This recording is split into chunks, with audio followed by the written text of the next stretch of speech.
दंडवत प्रणाम. जय श्री चक्रधर. आज सकाळीच 10च्या सुमारास एक दुःखद वार्ता आम्हाला कळाली. आम्हालाच नव्हे अख्ख्या पंथाला कळाली आणि पंथ हळहळून गेलेला आहे. आदरणीय श्रद्धेय पूजनीय प्रातस्मरणीय कवीश्वर कुलाचार्य अमरावती स्थित मोठे बाबाजी अखिल भारतीय महानुभाव परिषदेचे पूर्व अध्यक्ष असे प्रखर व्यक्तिमत्व, अतिशय ज्ञानी, पात्रतावान, ब्रह्मविद्येचे गाढे अभ्यासक, ज्यांनी अनेकांना घडवलं, मडवलं, योग्य केलं. आज समाजामध्ये ते सर्वजण अगदी सन्मानाने समाजासाठी कार्य करतायत. आदरणीय श्रद्धेय प्रातस्मरणीय पूजनीय रघुवीर नगर दिल्ली येथील महंत कान्हेराज बाबाजी, उपाख्य पुरुषोत्तम शास्त्रीजी, तसेच आदरणीय श्रद्धेय मोहनराज दादाजी अमृते, हे देखील बाबांच्या सन्निधानात घडलेले आहेत. असे अनेक आहेत. पण बंधूंनो, अशा बाबाजींनी प्रेरणादायी जीवनभर कार्य केलेलं आहे. अनेकांना धर्माला ते आधार झालेले आहेत. अमरावती आश्रमाला अतिशय कुशलतेने, अतिशय चांगल्या पद्धतीने त्यांनी सांभाळलेला आहे. असे बाबाजी आज आपल्यात राहिलेले नाहीयेत. पण बाबाजींनी जीवनामध्ये अनेक मोठाले कार्य केलेले आहेत. त्यांनी अखिल भारतीय महानुभाव परिषद तर अगदी समर्थरित्या 10 वर्ष सांभाळली. पण त्या वेगळंही 2011 साली महावाक्यावर अतिशय सुंदर अशी पोथी झालेली आहे. ज्ञान बिपासूंना ती अतिशय महत्वपूर्ण अशी वाटली. त्यानंतर 2015 मध्ये बाबाजींनी पुन्हा माळिकेवर पोथी केलेली आहे. अतिशय सुंदर असं आयोजन होतं त्या पोथीचं. अनेकांना त्याचा लाभ झालेला आहे. धर्म बिपासूंना, ज्ञानी बिपासूंना, अभ्यासकांना ती पोथी वरदान होती. आणि म्हणून असे हे बाबाजी जर आज असते आपल्यात, तर आपल्याला 2019 मध्ये देखील अतिशय सुंदर अशी पोथी पाहायला भेटली असती. अनेकांना त्याची अपेक्षाही होती. पण अचानक चटका लावणारी घटना आज सकाळी घडली आणि बाबा आज आपल्यात राहिलेले नाही. पण बंधूंनो, बाबांच्या जीवनावर, बाबांवर प्रेम करणाऱ्या काही लोकांनी अतिशय सुंदररित्या एक जीवनपट, एक माहितीपट बनवला होता. त्या व्हिडिओमध्ये तुम्हाला सर्व बाबांसंबंधित अतिशय चांगल्या चांगल्या गोष्टी पाहायला भेटतील. जे बाबांनी जीवनभर केलेलं आहे ते आपल्या सर्वांसाठी खूप प्रेरणादायी आहे. अशी ती घटना त्या व्हिडिओमध्ये नमूद आहे. अशी ही क्लिप तुमच्यापुढे आम्ही सादर करण्याचा प्रयत्न करत आहोत. ग्लोबल महानुभाव संघाचा फक्त एकच प्रयत्न आहे की बाबाजींचा विचार, बाबाजींचा जीवनपट प्रत्येकापर्यंत पोहोचवावा. बाबाजींबद्दल प्रत्येकाला माहिती कळावी. बाबाजींचं जीवन कार्य प्रत्येकाला कळावं, म्हणून आमचा हा प्रयत्न आहे. तुम्ही सर्वांनी हा व्हिडिओ बाबांचा पहा आणि पूर्णपणे बाबांच्या जीवनासंबंधी जाणून घेण्याचा प्रयत्न करा. धन्यवाद.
श्री गोविंदराज व्यास कारंजेकर साऱ्या महानुभावांचं श्रद्धास्थान.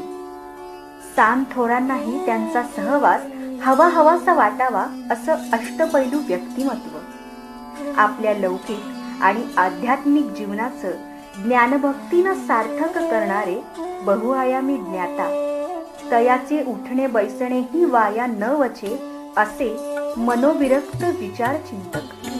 आपल्या ज्ञानसाधनेने आकाशाला गवसणी घालणारे विचार प्रबोधक. अशा असामान्य गुणांचे एकवटलेपण अन विभूतिमत्व अवघ्या संप्रदायाचे भूषण ठरले आहे.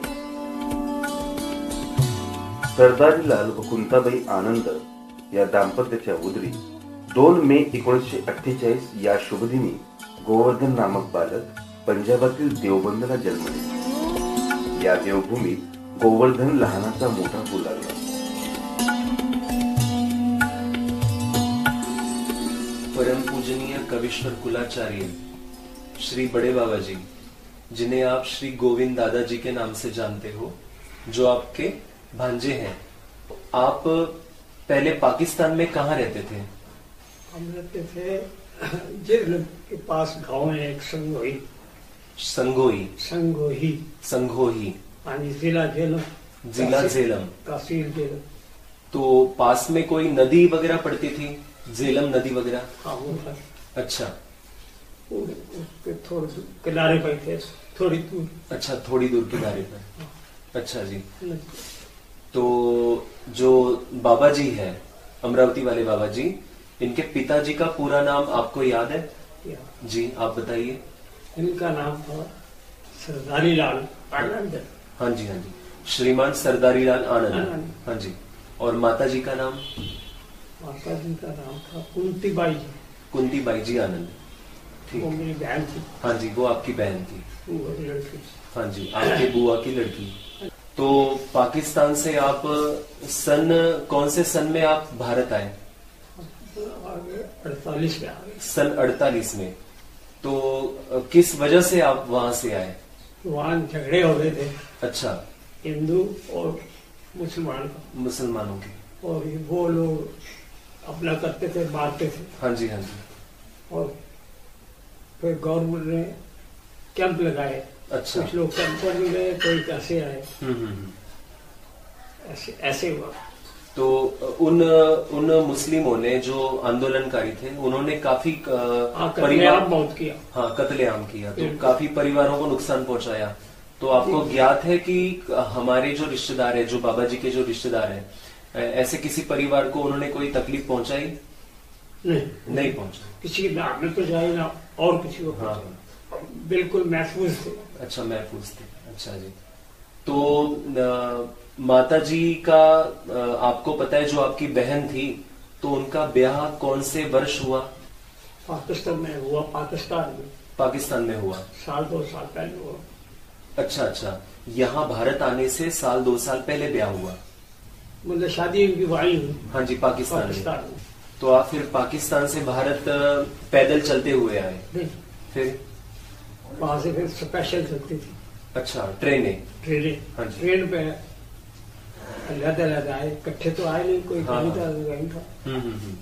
कोई आगे आया, कोई पीछे आया. एकदम को इकट्ठे नहीं आए कोई. अच्छा.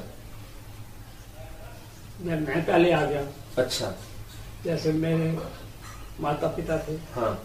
ये वहां पाकिस्तान मेरे से बाद ही आए. अच्छा. दूसरी ट्रेनों में आए. वैसे उधर कैंप भी लगे थे, लोग कैंपों में बहुत रहे. और इधर पंजाब में भी लाहौर जो है बॉर्डर अमृतसर के साथ, यहाँ भी अमृतसर भी कैंप लगे. वो जो शरणार्थी आते थे उसमें रहते थे.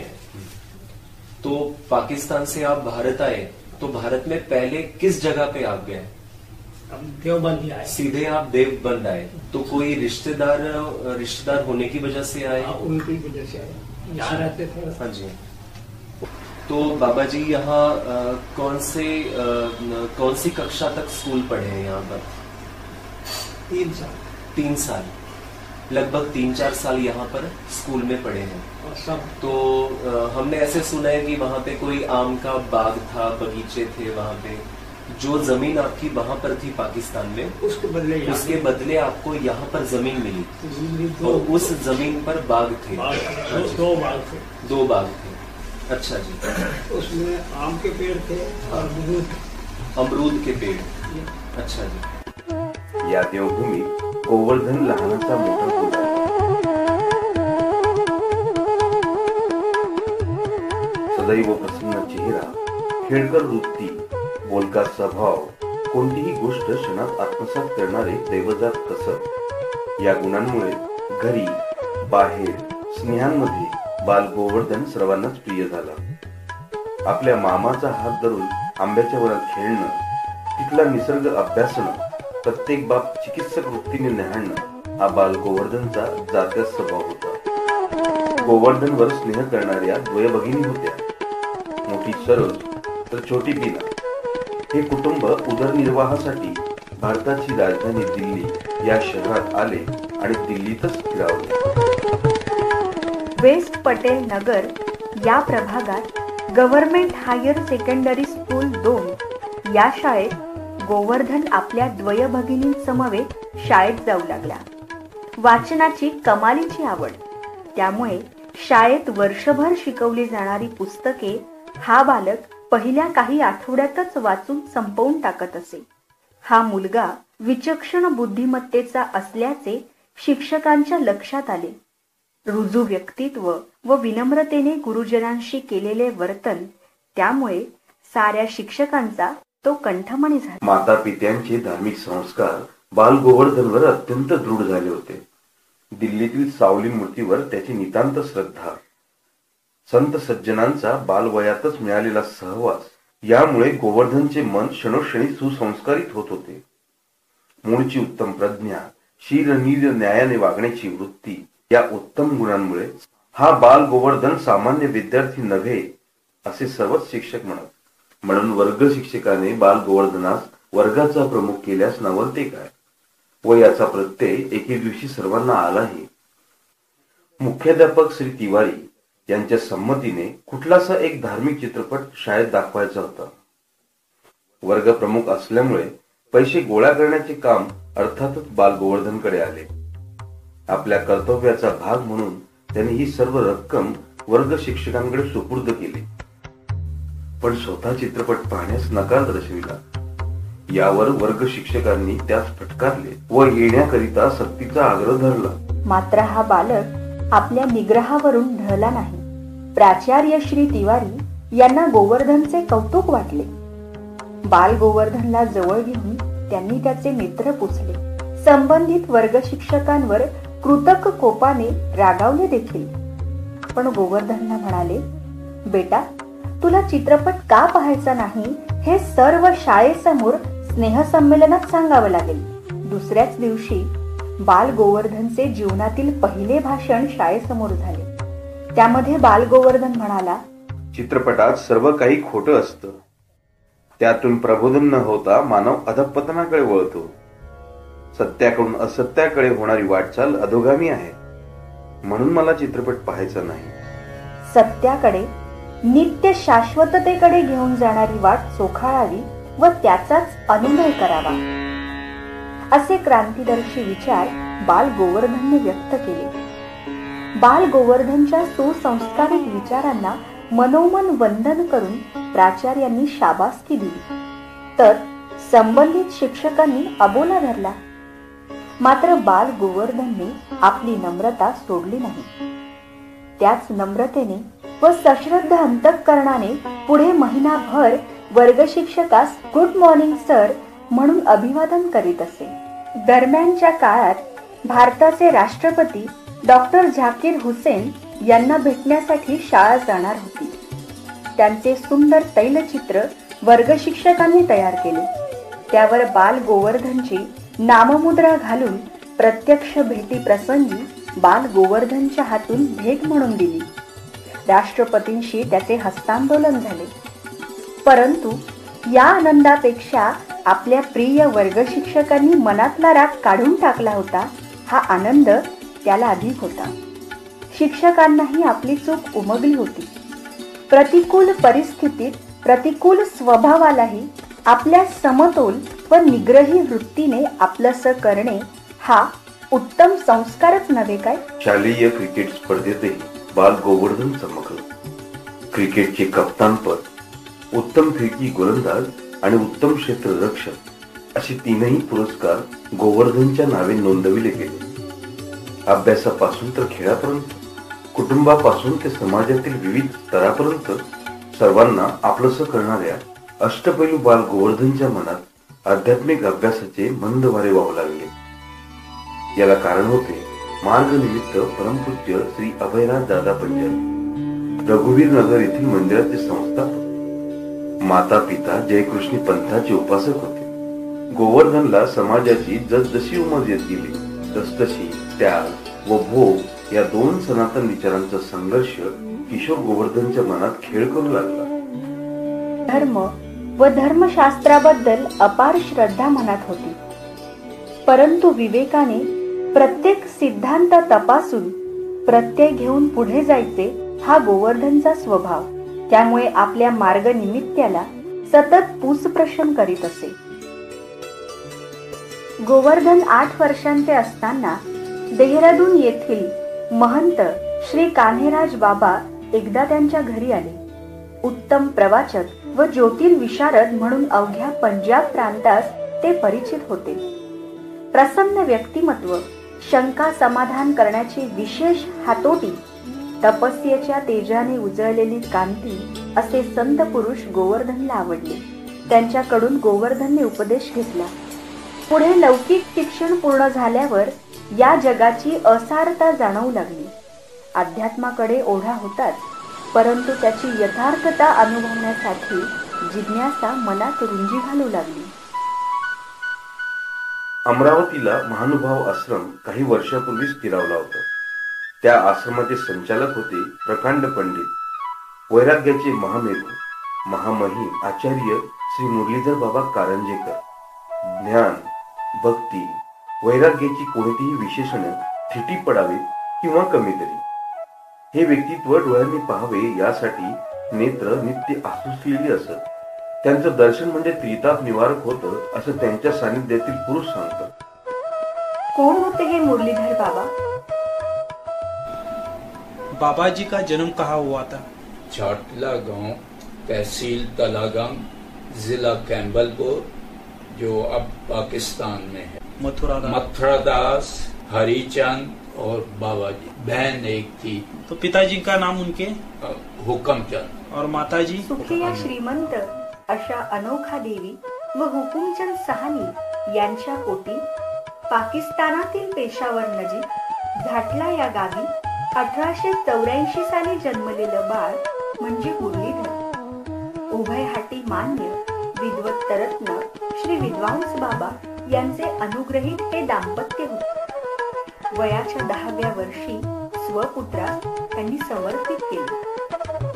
नियतीने दिलेले अपरूप व्यक्तिमत्व, अचाट प्रज्ञा, अवर्णनीय आकलन क्षमता व निर्मळ रसाळ वाणी या गुणांनी मुरलीधरने अवघा परमार्ग आपलासा केलाच, सोबत विद्वत्त शिरोमणी श्री विद्वांस बाबा या प्रख्यात श्री गुरूंची प्रसन्नताही मिळवली. अनुसरण विधीनंतर ईश्वराधिष्ठित मुरलीधर दादा त्या काळची विद्यानगरी पुणे या ठिकाणी आपल्या श्री गुरु समवेत आले. तेथे लोकमान्य बाळ गंगाधर टिळक यांच्या सोबत श्री गीताशास्त्रावर चर्चा झाली. ही खरी विद्वत्त सभा, हे खरे महानुभाव असे लोकमान्यांनी प्रशंसोद्गार काढले. केसरी वृत्तपत्रातून स्तुती सुमने उधळली होती. अशा श्रेष्ठ गुरूंच्या सानिध्यात ईश्वराधिष्ठित श्री मुरलीधर दादा ज्ञानाच्या क्षेत्रात आकाशाला गवसणी घालणारे न ठरते तरच नवले. श्री गुरूंच्या देहावसानानंतर ज्ञानोपासक ईश्वराधिष्ठित मुरलीधर दादा ज्ञान मार्तंड श्री पाचराव बाबा यांच्या सानिध्यात जाऊन ब्रह्मविद्येत व्युत्पत्ती व्युत्पन्न झाले. शास्त्र पूर्णतेनंतर श्री दादा परिव्राजकतेने स्थानवंदन करीत परिभ्रमण करू लागले. श्री दादांच्या रसाळ वाणीमुळे 20 ते 25 साधक वृंद सानिध्यात राहू लागला. विदर्भ भक्ती परायणतेचा जागृत मुलूक, रुद्धपुरासमीप असणाऱ्या नजरपूरला मार्गमेळा विसावला. प्रखर बुद्धिमत्ता, अपार व्यासंग, ज्वलंत ज्ञाननिष्ठा, निरामय धर्मनिष्ठा असणाऱ्या श्री दादांच्या मार्गमेळ्यात पूज्य तपस्वी लक्ष्मीबाईजी सामील झाल्या. संपूर्ण लीळाचरित्र या माऊलीला मुखोद्गत होते. ब्रह्मविद्येचाही व्यासंग होता.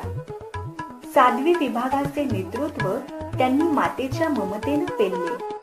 पण या विषयावर मी पण गुरुजींचं म्हणजे कसं सांगणं असं होतं की अखंड तुम्ही प्रश्नित करीत राहा, स्मरण करा.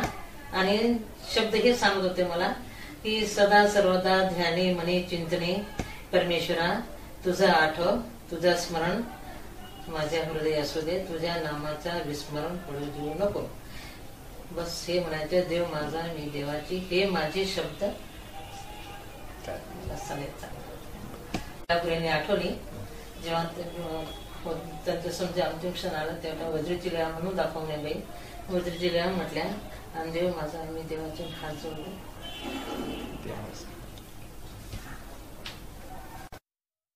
निष्कलंक चारित्र्य, निरूपणातील ओज व वृत्तीतील तेज असणाऱ्या श्री दादांना अमरावतीत मार्ग मेळ्या समवेत चातुर्मासाकरिता अमरावतीचा मानबिंदू असणारे ऍडव्होकेट बाबासाहेब दंडे, मातुश्री दंडे तथा दंडे परिवार यांनी निमंत्रित केले.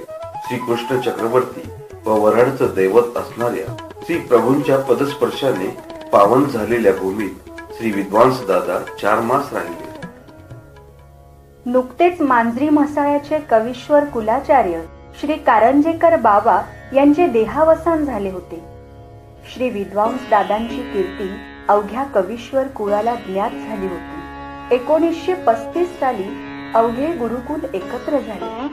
त्यांनी श्री दादांना विनंतीपूर्वक भद्रासनावर बसवून श्री दत्त वरदी या नामनेने पंथमान्य झालेली आचार्य श्री मुनिबास नांदेडकर उपाख्य कवीश्वर कुलाचार्य श्री कारंजेकर बाबा ही प्रतिष्ठा चांदूर बाजार येथे समारंभपूर्वक देऊ केली. पुनश्च श्री दंडे परिवाराचा आग्रह झाला आणि मार्गमेळा दंडेंच्या बगीचात स्थिरावला. श्री बाबांना अध्ययन पूर्णतेनंतर एक परमशिष्य लाभला होता. सावलीसारखे सतत साथ देणारी, व्यवहार कुशल, विविध भाषांची जाण असणारे श्री कृष्णदास महानुभाव. त्यांनी यजमानांच्या सहकार्यातून दंडेंचा बगीचा अर्थात आजची राजापेठ येथील आश्रमाची जागा घेतली. त्यावर पुडाच्या झोपड्या उभारल्या. 4 वर्षे अथक परिश्रम करून श्री दंडे व यजमानांच्या सहकार्यातून अष्टकोनी गोल इमारत श्री गुरूंसाठी सिद्ध केली. महिला विभागासाठी स्वतंत्र पुडाच्या झोपड्या उभारल्या. पूज्य तपस्वी साध्वी श्री लक्ष्मीबाईजींनी तपस्विनी विभागात सर्व व्यापार वाटून दिले. नूतन साधनी प्रवर्तलेल्या साध्वींना स्वतः अध्यापन करू लागल्या. त्यांना सर्वजण गुरुआई म्हणत. नूतन स्थिरावलेल्या या आश्रम संस्थेत महाराष्ट्रातील विविध प्रांतातून ज्ञानार्जनासाठी साधकवृंद येऊ लागला. पंजाबातील बहादरपूर येथील बाळकृष्ण नामक एक युवक आश्रमात आला व श्री बाबांचा आवडता विद्यार्थी झाला. श्री बाबांचे परमशिष्य कृष्णदास महानुभाव यांच्या नावे संन्यास दिला. पंजाबातील बहादरपूर हे गाव श्री रामदासजी व मनोहराबाई या खत्री दाम्पत्याच्या उदरी खत्री घराण्यात त्यांचा जन्म झाला. मनोहराबाईजी व बाळकृष्णास घेऊन महानुभावांची दक्षिण काशी श्री क्षेत्र फलटण नामस्मरण करीत असता दृष्टांत झाला, तू अमरावतीस जा, तेथे तुझी इच्छापूर्ती होईल. द्रव्याच्या अभावामुळे कपडे शिवण्याची मशीन गहाण ठेवून माता व पुत्र अमरावती श्री बाबांच्या सानिध्यात आले. श्री बाबांनी हा युवक ईश्वरीय प्रसाद मानून परीक्षा न पाहता त्यांना ब्रह्मविद्या अध्यापन करू लागले. ईश्वराधिष्ठित बाळकृष्णाच्या तल्लख बुद्धिमत्तेचा परिचय बाबांना आला. श्री बाबांनी निरूपलेल्या शास्त्राचा शब्द तोही त्याच क्रमाने अशी दुर्मिळ धारणाशक्ती बाळकृष्णांची होती. सात्विक वृत्ती, प्रज्ञावंत, मृदुभाषी व परमार्ग सांभाळण्याची योग्यता पाहून श्री बाबांनी सर्व शिष्य गाद्यांना बोलवून सर्वांसमक्ष ईश्वराधिष्ठित बाळकृष्णाचा आपल्या हातावर संकल्प सोडवून घेतला. ईश्वराधिष्ठित बाळकृष्ण दादा आता परमार्गाचे दादा झाले. परमार्गातील विविध व्यापार जबाबदारीने सांभाळू लागले. शास्त्राची ओढ मनात असावी लागते, ती वृत्तीत भिनावी लागते, तेव्हाच कर्तृत्व सिद्ध होते. निस्पृह, निर्भय, निर्लोभ व निसंग ज्ञान साधकाचे धर्माचरण पथदर्शक असते. त्यांनी आपली काया हे चंदन मानले. कर्तव्याच्या सहाणीवर उगाळून त्याचे भगवंताला विलेपन केले. साधनेविषयी असलेला नितांत आदर त्यांच्या उक्ती व कृतीतून प्रगटत होता. बालकांपासून तर पालकांपर्यंत, वेदवंतांपासून तर ज्ञानोपासकांपर्यंत सर्वांना ते आदरार्थी संबोधनाने आळवीत. आकाशातील चंद्र आणि सभोवताली तारकापुंज ज्याप्रमाणे सुशोभित दिसतो, तसे आश्रमाच्या प्रांगणात वृक्षराजीच्या सानिध्यात सायंकाळी गॅस बत्तीच्या उजेडात वृक्षातळी युवा साधक ज्ञानोपासना करीत बसलेले पाहणे हे मनोहारी दृश्य सदैव अंतरंगात साठवण्यासारखे होते. श्री बाबा सोमकांताच्या दृष्टांताप्रमाणे सर्व साधकांवर सारखीच ज्ञानवर्षा करीत होते. संन्यस्त साधकांप्रमाणे सद्भक्तांवर श्री बाबांची अपार माया होती. अमरावती जिल्ह्यातील वलगाव मतदारसंघातून शालेय शिक्षक व सद्वासनिक श्री भाऊसाहेब महल्ले श्री बाबांच्या शुभाशीर्वादाने आमदार झाले. त्यांनी गुरुकुला सोबत घेऊन श्री बाबांना विनंती केली, श्री गुरुजी, आपल्या यथार्थ ज्ञानाचा उपयोग अखंड भारतवर्षास व्हावा, याकरिता आपण महावाक्य निर्वचनाचे योग्यताजनक निरूपण समस्त संत महंत तथा सद्भक्तांना करावे. सर्वांची आर्त पाहून श्री बाबांनी अनुमती दिली. समस्त गुरुकुल आनंदले. कर्णोपकर्णी ही वार्ता भारतवर्षात पोहोचली. डिसेंबर 1960 साली रोठ उपहार करून प्रवचन सोहळ्यास आरंभ झाला. पंथातील सर्वच ज्ञानोपासक या सोहळ्यात उपस्थित होते. नवसारीला पाण्याचे दुर्भिक्ष होते. महानुभावांच्या प्रचंड मांदियाळीची मूलभूत गरज म्हणजे पाणी. ईशकृपेने पोथी आरंभी आसमंत भागात कोठेही पाऊस नसताना पोथीस्थळासमीप असणारा ओहोळ खळाळून वाहू लागला आणि पाण्याचे दुर्भिक्ष संपले. पोथीचे पाठज्ञ होते परमपूज्य श्री बाळकृष्णदादा कारंजेकर, तर धाराप्रवाही निरूपक परमपूज्य श्री बाबा. या प्रवचन सोहळ्यात महाराष्ट्राचे राज्यपाल श्री विठ्ठलराव गाडगीळ उपस्थित होते. अनेक राजकीय, समाजातील आध्यात्मिक, साहित्यिक मान्यवर भेट देऊन गेले. ज्ञानपिपासू चातकांची धवधनी करणाऱ्या या सोहळ्याने श्री बाबांची कीर्ती दिगंतात पोहोचली. अमरावतीचा आश्रम आता ज्ञानगोकुळ झाला होता. बाबांच्या सान्निध्यात काही दिवस पोथीचा अवसर चालायचा. त्यावेळेला बाबा मला काही प्रश्न विचारायचे. प्रसन्नतेने मला म्हणायचे, अहो सातारकर दादा, तुम्ही लक्षात ठेवा, हे तुम्हाला शास्त्र कशा रीतीने अभ्यास करायचा, चर्चा कशा रीतीने करायची परिपूर्ण मी तुम्हाला शिकवतो, याची तुम्हाला आठवण राहील. एक एक वचन, बाबा जरी पंजाबी होते तरी त्यांना मराठीचं चांगलं ज्ञान होतं, व्याकरणाचं सुद्धा चांगलं ज्ञान होतं. वचन कसं पाहिजे, एक वचन मला त्यांनी सांगितलं की भिक्षा म्हणजे पारदिगा असं सगळीकडे लिहिलेलं आहे, पण भिक्षा म्हणजे पारदिगा नाही, भिक्षा म्हणजे पारदगा. टीकेला धरून ते वचन आहे. म्हणजे इथपर्यंत त्यांचं सखोल त्या वचनाविषयीचे ज्ञान होतं. असे कितीतरी वचन शुद्ध रीतीने मला त्यांनी सांगितले. अनेक ज्ञान संपन्न साधकांची जडणघडण होत होती. पूज्य श्री बाबा व श्री दादा यांच्या मुखातून स्रवलेल्या ज्ञानदायी अधिकारी चिंब भिजत होते. ब्रह्मविद्येच्या या आनंदवनात, आनंदघन परमेश्वराच्या या आनंदवनात, आनंदघन परमेश्वराच्या ओढीने आनंद परिवारातील एक तेजस्वी हिरा प्रवेशत होता.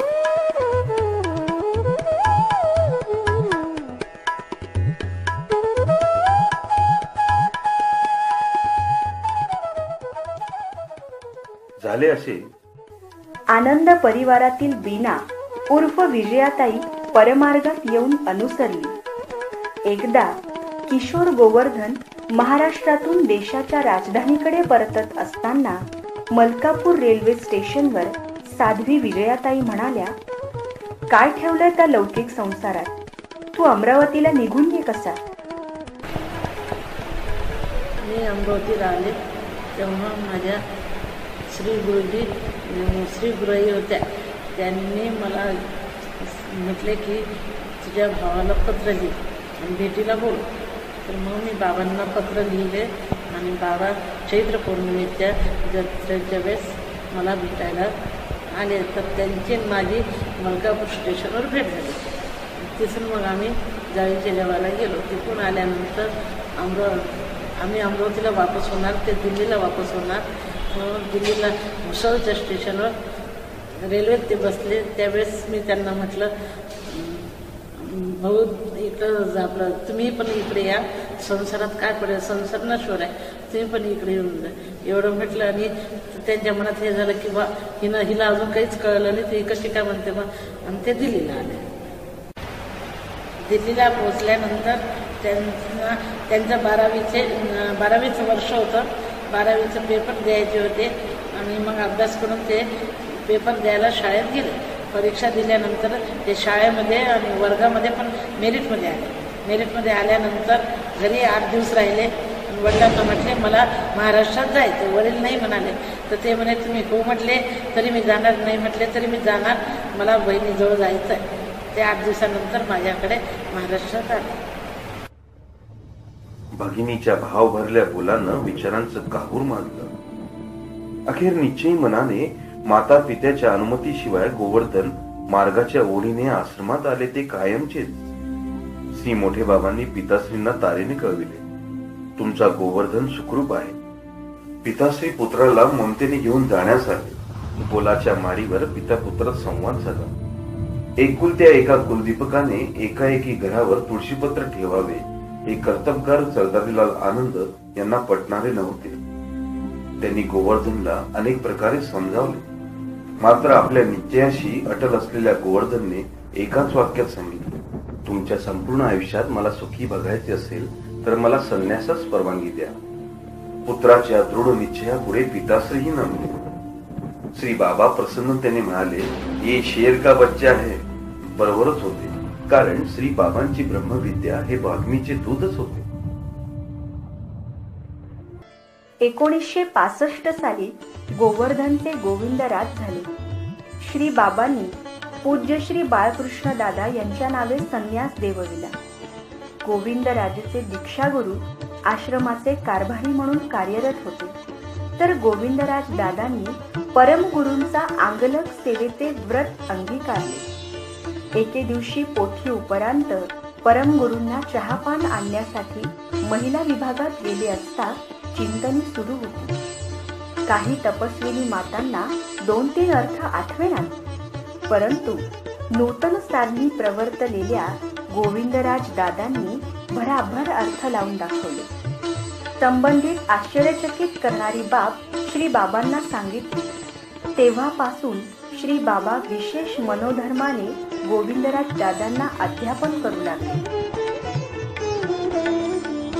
महावाक्याच्या आठवणी जागवत असताना पुन्हा एकदा मालिका प्रवचन सोहळा 1970 साली संपन्न झाला.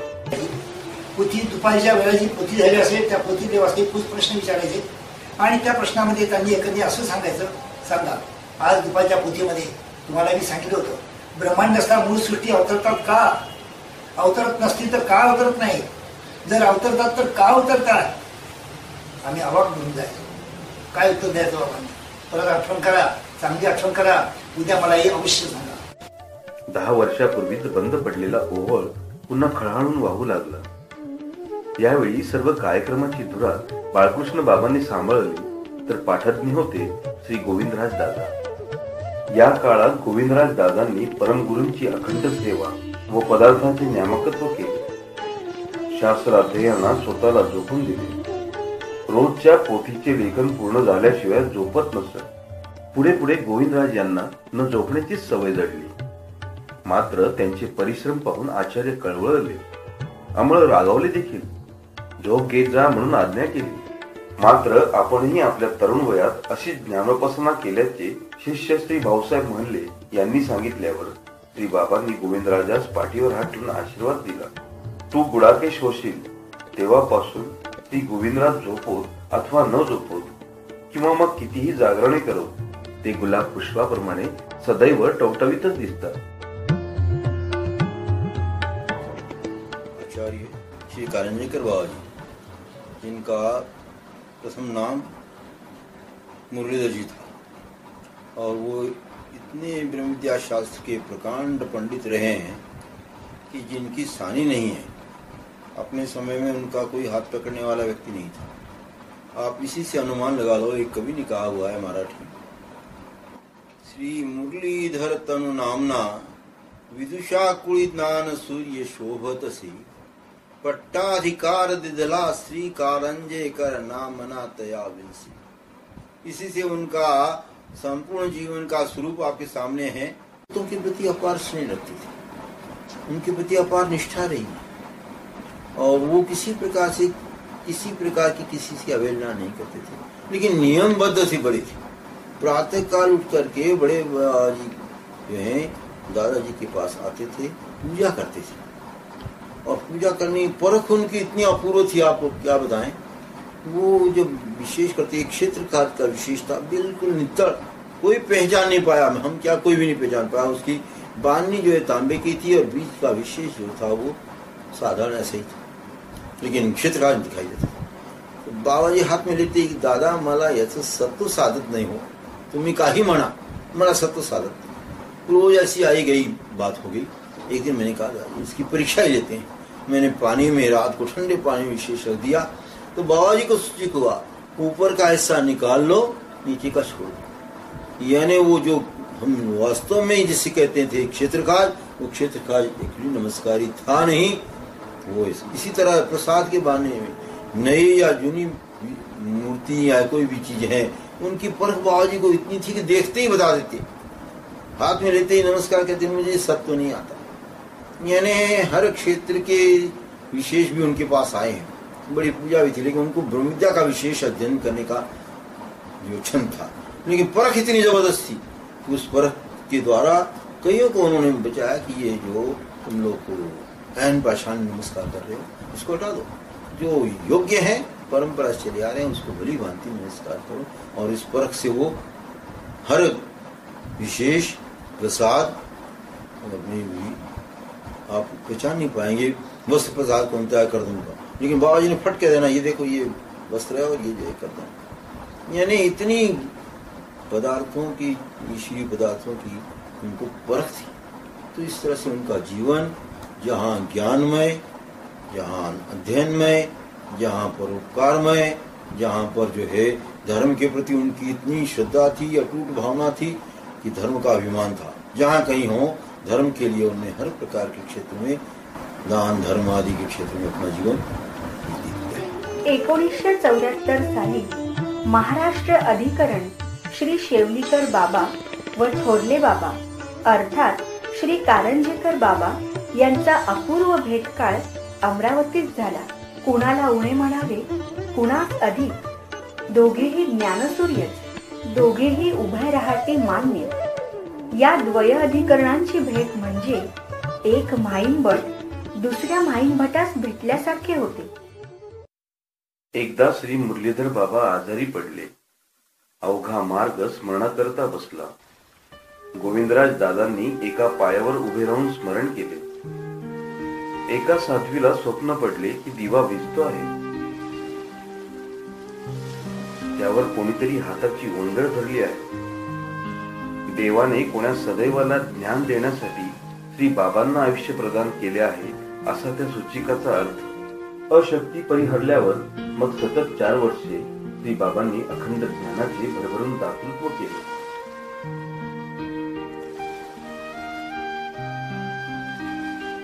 परमार्गाच्या भिक्षेकरता श्री बाबा गोविंदराज दादांना घेऊन नजरपूरला गेले. काही कारणामुळे श्री बाबांना परतावे लागले. गोविंदराज दादांनी भिक्षा गोळा केली व बैलगाडीवर टाकून आश्रमाकडे येण्यास निघाले. वलगाव पोलीस स्टेशन नजीक बैलांचे पाय घसरले व गाडी 35 फूट खोल खड्ड्यात जाऊन पडली. गोविंदराज दादा व गाडीवानास घेऊन बैलगाडी सरळ उभी राहिली. ईश्वर कृपेने वाचलो, पण बाहेर पडायचे कसे? एकाकी निर्मनुष्य परिसर. रात्री 1:30 वाजता अमरावतीहून 3 सायकलस्वार हातात बॅटरी घेऊन आले. सायकलवरून उतरून त्या खड्ड्यात उतरले. त्यांनी नुसताच बोटाचा स्पर्श करताच बैलगाडी सरळ रस्त्यावर आली. वर येऊन पाहतात तर सायकलस्वार अदृश्य. सकाळी आश्रमात पोहोचले. घडलेला वृत्तांत श्री बाबांना सांगितला. यावर बाबा म्हणाले, 3 अवतार तुझ्या सहाय्य करता आले. परनिष्ठ क्रियेला वर्तलेले हे सहाय्य आजही श्री गोविंदराज व्यास त्या मार्गाने जाताना त्या जागेला हात जोडतात. श्री बाबांचे वय झाले होते. श्री बाबांनी कर्तृत्ववान शास्त्र पारंगत शिष्यही निर्माण केले होते. आपले उत्तराधिकारी म्हणून श्री बाबांनी 7 डिसेंबर 1978 या शुभदिनी गुरुकुलाच्या प्रसन्नतेने श्री कारंजेकर महंती प्रतिष्ठा पूज्य श्री बाळकृष्ण दादांना बहाल केली. अत्यंत उत्साहात हा कार्यक्रम संपन्न झाला. श्री बाबांचे वय 91 वर्षांचे झाले होते. झोपेकरता श्री बाबांना कंपोस्टची गोळी द्यावी लागली. पाऊस आल्यामुळे गोलाबाहेर झोपलेल्या बाबांना त्यांच्या आसनासहित उचलले. गोलात नेताना एका साधकाचा पाय घसरला आणि बाबा आसनावरून खाली पडले. त्यामुळे डॉक्टरांकडे न्यावे लागले. अमरावतीच्या डॉक्टरांनी मुंबईला नेण्याचा सल्ला दिला. तेथे रहेजा हॉस्पिटलचे डॉक्टर चोबड यांना ऑपरेशन करताना चमत्कार दिसला. त्यांचा हात पकडून कोणती तरी अदृश्य शक्ती ऑपरेशन करून घेत होती. त्यांनी शस्त्रक्रियेचे पैसे घेतले नाही. श्री बाबांनी सोन्याची अंगठी डॉक्टर चोबड यांच्या बोटात घातली. या प्रसादाने डॉक्टर चोबड आनंदाने नाचू लागले. वृद्धापकाळाने श्री बाबा खूप अशक्त झाले होते. आरोग्य सतत खालावत होते. एके दिवशी श्री बाबांनी समस्त गुरुकुलाला एकत्रित करून सर्वांची क्षमा मागितली व नामस्मरण सुरू केले. श्री बाबांना आता आस होती ती फक्त त्यांचे हैदराबादचे परमशिष्य श्री दादाजी यांची. हैदराबादेहून श्री कृष्णदास महानुभावांचे आगमन झाले. त्यावेळेस सर्व शिष्यांनी श्री बाबांना एक घोट चरणामृत प्राशवले होते.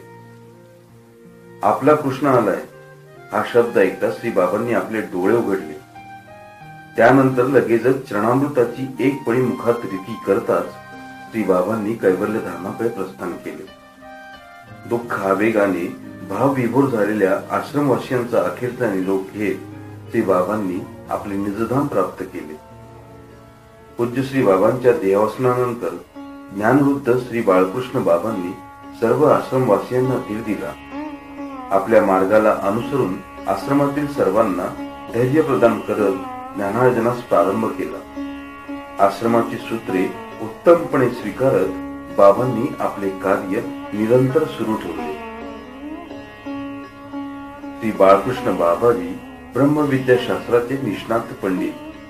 त्यांच्या रसाळ आणि अमृतमयी वाणीतून जेव्हा ब्रह्मशास्त्राचे सिद्धांत प्रकट व्हायचे तेव्हा सर्वांची हृदये भक्तिभावाने रोमांचित व्हायची. म्हणूनच आश्रमवासी आणि भाऊसाहेब महल्ले यांनी एक मूर्ती त्रयोभागा असा ज्यांच्याविषयी प्रचार व्हायचा ते आचार्य प्रवर श्री दत्तराज बाबा श्रीरामपूर, आचार्य प्रवर श्री आराध्य बाबा अमृतसर, आचार्य प्रवर पूज्य श्री गोविंदराज दादा यांना महावाक्य प्रवचनाचा अत्याग्रह केला. प्रकृती अस्वस्थ असूनही सर्वांच्या विनंतीला मान देऊन पूज्य श्री बाबाजींनी वानखिडी येथे महावाक्य प्रवचनाचा कार्यक्रम सुसंपन्न करत ज्ञानपिपासूंची ज्ञानतृष्णा भागवली आणि सर्वांना ज्ञानगंगेच्या जलाने तृप्त केले. हा 16 डिसेंबर 1999 ते 3 फेब्रुवारी 2000 पर्यंत उत्साहात पार पडला. यानंतर अल्पावधीतच श्री बाळकृष्ण बाबांची प्रकृती खराब झाली. सर्व परमार्ग हवालदिल झाला. श्री गोविंदराज व्यासांनी श्री दत्त चरणांकित रोठाच्या विशेषाची सेवा आरंभली. दिवसागणिक श्रोतृवर्गाच्या संख्येत वाढ झाल्याने खोलीतील पोथी माडीवर गेली. तेथून श्री गोविंदराज व्यासांच्या गरुड भरारीला आरंभ झाला.